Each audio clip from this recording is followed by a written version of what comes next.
Hello everyone, this is Gaurav Srivastav and I'm recording this video on behalf of the IPCC old syllabus students that will help in the strategic management subject. This subject is a very important aspect for the examination as well as in the practical life also. So I thought that most of the students are failing due to the ITSM subject. So I thought that it may be helpful for them. This is only a revisionary lecture, strictly a revisionary lecture, not is a covering the whole chapters. This cover only the points which are to be mentioned in the study materials, as well as the whatever the points which are already been mentioned in the study material that is to be mentioned in the ICI examination also. So today I am starting with these points only. Okay, then I will follow the procedures and the process in which the ICI material has been given. Okay, so what is the business? Business means an activity which consists of sale, purchase, manufacturing, processing of goods and services. In the words of Peter Drucker, business is created and managed by the people, and business cannot be explained only in terms of profit. Okay, what are the objective of the business? First, survival. Second, stability. Third, growth. Fourth, efficiency, and fifth is profitability. Survival means initial stage of the business organizations. Stability means minimizing the managerial tension. Third, growth means increasing in the number of branches, means profit, increasing in the sales volume. Okay, fourth is efficiency, optimum utilization of resources, and profitability is the ultimate goal of an organization for which they are living in the external environment. Now environmental influence on the business. Simple सी बात है, business अगर आप चला रहे हो तो कुछ ना कुछ कहीं ना कहीं इन्फ्लुएंस होगा. ठीक है, the business is all about the input, processing and output. What is the input? Input consist of all the factors which are provided by the external environment to the business organizations, such like the manpower, technology, finance, and many more. Processing means conversion of raw material into the finished goods. Okay, and output is what? Product and services which are offering in the market. Okay, and what are the characteristics of the business environment? There are mainly 4 characteristics, and which are abbreviation as MIDC. MIDC: multifaceted, far-reaching impact, dynamic, and complexity. Multifaceted means every changes has its own impact on the different observer. Some may have the opportunity while some other may have the threat also. Second, far-reaching impact. Far-reaching impact means they have the ultimate far-reaching impact. That means that they affect the growth and profitability in the future also. Okay, dynamic means every organization has to change itself as the changes taking place in external environment. And C for complexity, as it is very important for any business organization to take an individual decision at a time, but when they have to collectively take decisions as a whole, then it is difficult to grasp in totality. Okay, now what is the components of the business environment? Mainly the components are divided into 2 parts. That is what? Internal and external. Internal means strength and weakness. External means what? Opportunity and threat. Okay, what is strength? Inherent capability. What is weakness? Inherent limitation. What is strength? Favorable condition. What is weak? What is threat? Is an unfavorable condition. Okay, now we moving towards the relationship between the environment as well as the business. Exchange of information, exchange of resources, exchange of influence and power. Okay, now components of the business environment includes the, as well as I have already been told that components, the internal, external. Okay, internal includes strength and weakness. External includes, am I visible? Okay, external includes the opportunity and threat. Okay, now the in business environment are broadly divided into 2 parts. That is what? Micro environment and macro environment. Micro environment means those environment which are within the control of the organization are considered to be a micro environment, those environment which is not be controlled by, which is not within the control of the organization, that is known as macro environment. Okay, the micro environment consists of, I would like to mention abbreviation that micro CS consists of micro environment. Micro CS means M for market, I for intermediary, C for customer customer या इसको आप competitor भी कह सकते हो, O for organization, S for supplier and S for customer और competitors which have not been mentioned earlier. Okay, now second macro environment. Macro environment में भी abbreviation can be used as D pastel G. D pastel G. D for demographic profile, P for political, E for economical, S for socio-cultural, T for technical, L for legal, and G for global environment. Okay, and from this point we are moving towards the global environment.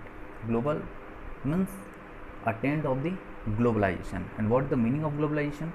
Globalization means simply integration of one economy to the world economy is known as a what? Globalizations. For what they are doing the globalization? For the free flow of trade, overcoming the inadequacy in the domestic market. Okay, many things for which the globalization is doing. Okay, what are the characteristics of the globalization? They have the common strategy, they have the common pool. What is the meaning of pool? That means whatever the resources which are being collected by the any multiple units that required to be submit with the common pool. That means common places, we can say a common place. Okay, common strategy, common pool, and common ownership. Such like the taking the example of Domino's, or taking the example of whatever the franchisee we are taking, that all example of the common ownership. Okay, and what are the why there is a need of the globalization? Why there is a need of globalization? First, shrinking of time due to the high level of transportation and faster communications. We have the shrinking of time. Okay, inadequacy in the domestic market. Whatever we are producing, that is not fully consumed in our domestic market. So that's why the globalization necessary. Okay, exportation, simply a foreign investment. Okay, fourth, cheaper source of raw material. It is very important for the country like the India that they are providing a cheaper source of raw material, reduces high transportation cost. As per the unit cost, the ratio of the unit cost to the selling cost is increasing, the ratio of the transportation cost is reduced. Okay, increasing sales volume. As earlier we have the market of the domestic, now we have the market of the global level, so that's why increasing the sales. Okay, what are the characteristics of globalization? Common ownership, common pool, and common strategy. Okay, what is the manifestation of globalization? What is the meaning of manifestation? That means impact of globalizations. Okay, configuring anywhere in the world where you want to do the business, you are free to do. They have their own compliances, and with the help of the compliance procedure you can initiate your commence your business in that country. Okay, interdependent and interlinked economy. Now what is the prosperity of one country is dependent on the prosperity of the others. If one country is happening any problem or any threat or any weakness, then it may impact the various kinds. Such like we are taking the example of the corona. They are hampering the economy of the China, as well as the rest of the world are also hampering with the help of China. Okay, whatever the circumstances they are creating, I don't know, but I think that China is misleading to all the world, especially India. Okay, and first, what? Configuring anywhere in the world. Second is what? Interdependent and interlinked economy. Okay, lowering trades and barriers. Simply the rates of trade and barrier are being lowering to the nil level, so that there may be a free flow of trade can be maintained with the country. Okay, and lowering trades and barriers. Okay, simply market side efficiency. As the we are moving towards the globalization, we have to maintain an efficiency in our strategy in our production, so that we can compete in the global market. Okay, there are mainly points. Okay, what are the strategic approaches of the globalization? Strategic, there are mainly three approaches: global strategy, multi domestic, and was it transactional, transnational, transnational.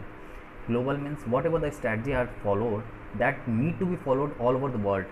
There is uniformity of the strategy. Okay, multi domestic means there is ununiformity of the strategy, yeah, non uniformity of the strategy. All countries, all nations are taking their own ways, but they are guided by a single strategy. Okay, such like the example of the MTV. They are uh, telecasting their different programs in the different nations. Okay, like Domino's are offering various kinds of pizzas and burger in the different type of the country as per their taste and preference. Okay, transactional means combination of global and multi domestic. Okay, now pestle I have already told, in a macro environment: political, economical, social, technical, legal. Okay, and what is the strategic response of the what is the strategic response? Simple सी बात है, हम लोग इसको mainly abbreviation से indicate कर सकते हैं। LCD, LCD means what? L for least resistance, C for proceed with caution, and D for dynamic. Okay, and they are very most important what I think for the examination is the portal Baba. What is portal Baba? That means the portal has given the 5 competitive forces. What this forces is all about? Forces is all about how the strong competitive pressure is there, what is the competitive pressure, and how such pressure can be beared. Okay, there are mainly 5 forces they have given. First is what? Bargaining power of the buyer, bargaining power of the seller, threat from new entrants, bargaining power of the suppliers. Okay, rivalry among the current player. So there are 5. What? Bargaining power of the supplier, bargaining power of the bargaining power of the supplier, bargaining power of the buyer. Okay, theory of new entrants, threat of new entrants, threat from substitute, and threat and rivalry among the current player. This is all about the first chapter, and this is my first video. I think that I'm feeling quite nervous in making the video. Hope you guys like it, and if you have any confusion, then you can comment below in comment sections, and I will wait and I will respond. I will very happy if you are feeling that this video is helping. Please comment that thanks for me, as well as for this ICI Institute is all about the word Godfather. So you have to know about what is the Godfather right now in this scenario. So I think this is all about the first chapter, strategic management. If you guys like it, please, if you want a second chapter videos, then you can comment me for this. Thank you and have a nice day.